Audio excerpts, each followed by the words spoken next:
Ano ka Oo. ba? Hindi, si Ate Mary po talaga ex ko. Kaya po siya nagkautang. Kaya po siya nagkautang, pumasahe ko pa pauwi. Oh, why? Kasi po biglaan po yun, so yung ticket po 35K. Hi, Nobi. Yun po talaga yun. Ate Mary, umaming ka na. Si Mary pala May ex tabi ni nila ano, sinabi. Hero eh. Kasi Mary may tinatago ka pala, hindi ko nagsasabi. Mary, ikaw pala yung nandito sa live. Nanonood. Kaya nga, Ano si ba? Mary pala yung sinasabi niya na nandito sa Mary live. pala, ano? Ate Mary, umaming ka na. Umaming ka na, Mary. Hindi po talaga Mary pangalan niya, Magdalena. Magdalena. Tapos kanta ka ng Magdalena. Kaya pala, favorite na yung mga kanta ni Pero,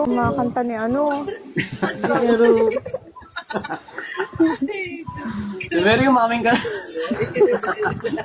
Uy, Mary, umaming ka na. Ex mo Yung mga pala si ganyan niya Hero. po, sign language na. Ibig sabihin po, mahal namin ang isa't isa.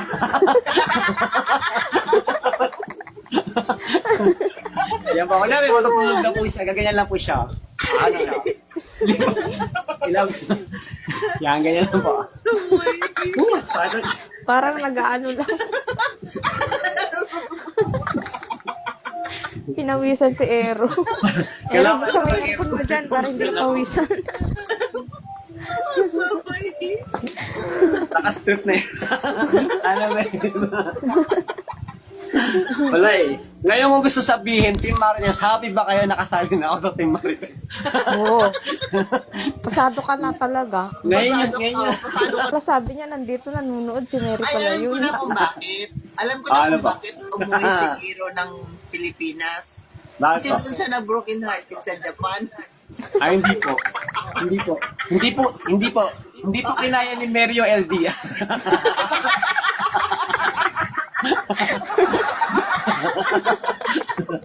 Kaya po gumawa siya ng paraan. Kaya siya nagkautang.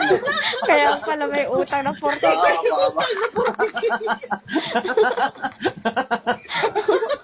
Ngayon po, dahil sa pag-ibig, gusto niya mag-iba ng trabaho, di siya makaalis.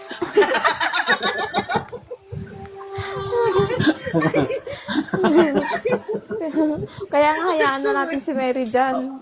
Opo, Kaya na niya yan. Kaya mo yan. May tiwala ako sa'yo. Mary, imagine you get to see your boyfriend again in couple. Basta lagi kita pinag-pray. Labanan mo yan. Kaya mo yan.